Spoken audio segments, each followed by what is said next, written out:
What's going on, guys? Kaiga here. We had the first 30 competitive secret orders, as well as we're going to go over PvE tier list for fairies. Let's jump into it.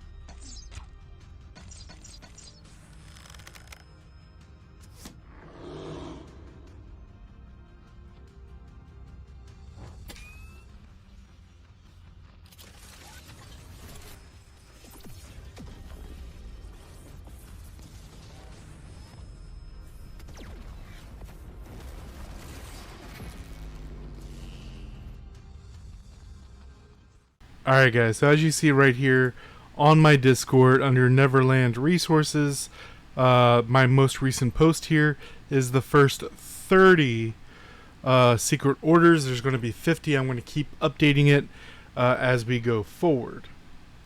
Now, yesterday I did the PvP tier list, and now we're going to be doing the PvE tier list. Make sure you can see that just fine. There we go. Perfect.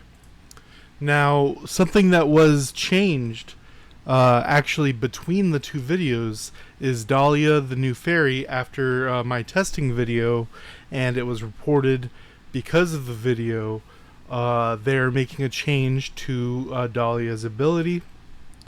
That, let me pull it up right here so you guys can see. So now, right now, if Dalia hits you with her ultimate, and then you, let's say, Star Blessing, and then get rid of the debuff, you will keep the HP steal rate. That is being changed. They are going in the back end and changing it that the HP steal percent is considered a debuff. Okay. So how is it a debuff? No. I'm guessing they're just going to make it all part of one, and then if it gets cleansed by everything. And I still think with the PvP video we did yesterday that with how it is right now, unless testing changes otherwise, to make her usable, she needs to either be uncleansable, specifically by Star Blessing, but ideally all three, or you have to do a setup with her, meaning use either Rose or Diablo to silence them, and then while they're silenced, hit them with the Dahlia. And that's kind of how you have to do it right now if you're doing a fire build and want to use Dahlia. Now let's talk about the PvE. Make sure that's all good. So starting at the very top, it's really funny. The top two fairies were effectively the bottom two yesterday, and that's because they do a bunch for PvE. Specifically, Twins calls out increases your PvE damage. Gypsophilia just gives you cooldown damage and just keeps the ball running. Her main thing is going to be long PvE battles. Hibiscus is just all around. She's not the #1 fairy for any game mode, but she's just always makes the top 4 to be an active fairy. Both her active and her passive are just that good. Then for fire right here, we have Winter Cherry and Chestnut Rose. This is 1A, 1B. And, oh, what's the weakness today for Guild Boss? Well, no matter what it is, it's Fire Day. What you can do is you have time to do 2 full rotations of fairies between boss cooldowns, Guild Boss cooldowns. You can see that if you check my video, I did like an AFK version. Also explained what to do if you want to get the highest possible Guild Boss damage. But you can actually, with enough Winter Cherries, just always have the boss weak to fire, and then everyone can use fire as a rotation class to just always be pelting the boss with fire damage. Chestnut Rose, whatever is weak to fire takes additional damage, just a damage steroid. And then Anathria, more so towards PvP, but just her flat execute damage, especially against bosses, is very, very big. Then the top two water right here, Blue Rose, really great. Also a good one if you're doing rotations and let's say even Earth Elemental Realm or something where it doesn't lose HP. You can use this easily as a rotation fairy because it does bonus damage if they're above a certain HP point. Then we have Gardenia, just flat out a good fairy.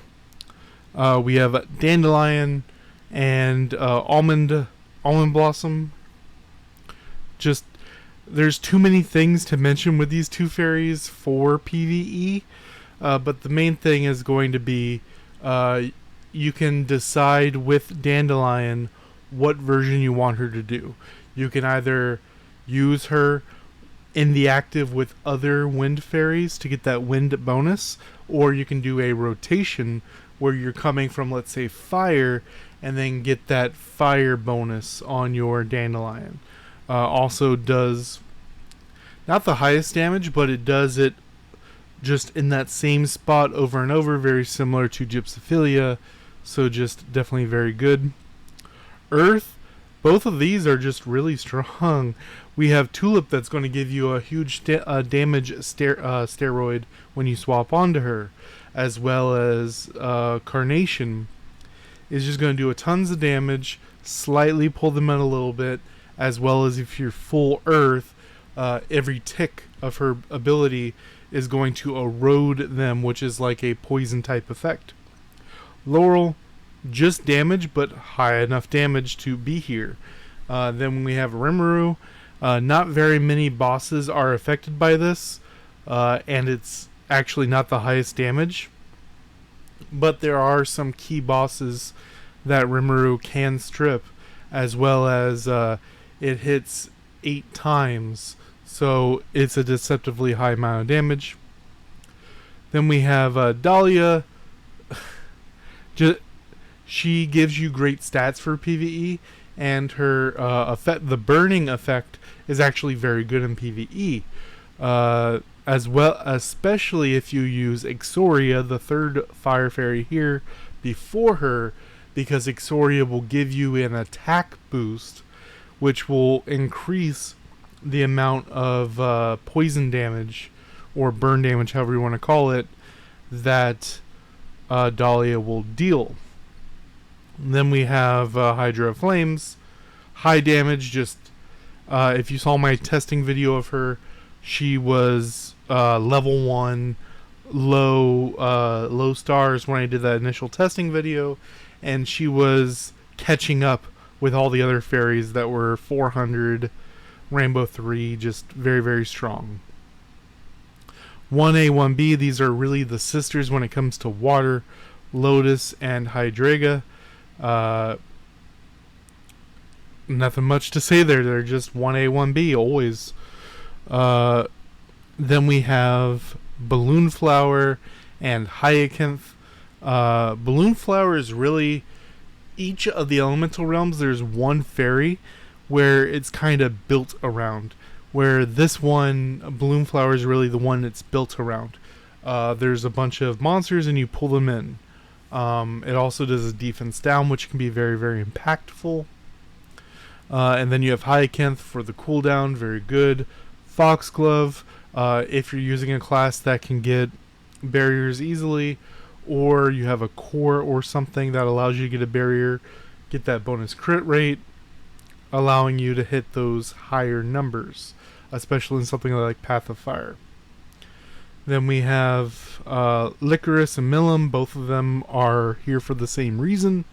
Their primary thing is a stun, but the stun doesn't really matter too much in PvE. Technically, Milim should be above Licorice here.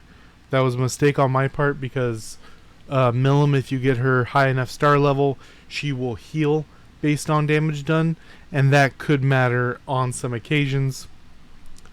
Rose and Diablo here, 1A, 1B. I have Rose over Diablo because hers is AoE, as well as the burn effect, ignoring some defenses. Then we have Viola and Ikoria. Ikoria can be clutch against some bosses, giving whatever class that you're using invulnerability to knock up knockback, as well as her skills generally pretty good. Viola is a okay knock-up, and that's kind of why she's here. She does decent damage for a water fairy and does knock-up. Eldwise is pretty sad in PvE, but she does have a poison ability. Marigold increases damage received by things weak to earth, so in game modes where you're bringing earth, she's a great one to bring. Daisy does better in PvE than PvP, which is why she's a tier higher over here. C tier, we have effectively the same thing I just said with Licorice and Milim, with Mistletoe and Sakura, but slightly worse. So Mistletoe, very similar to Milim with the heals and such, but her main thing is trapping them in the circle where the PvE monsters aren't really trying to escape, so you're not getting that benefit. And Sakura does have a defense down effect that could be enough reason for you to swip her and Licorice, but Licorice hitting 6 times puts her in B, and Sakura in C for me. Lavender is laughably down here in the C tier.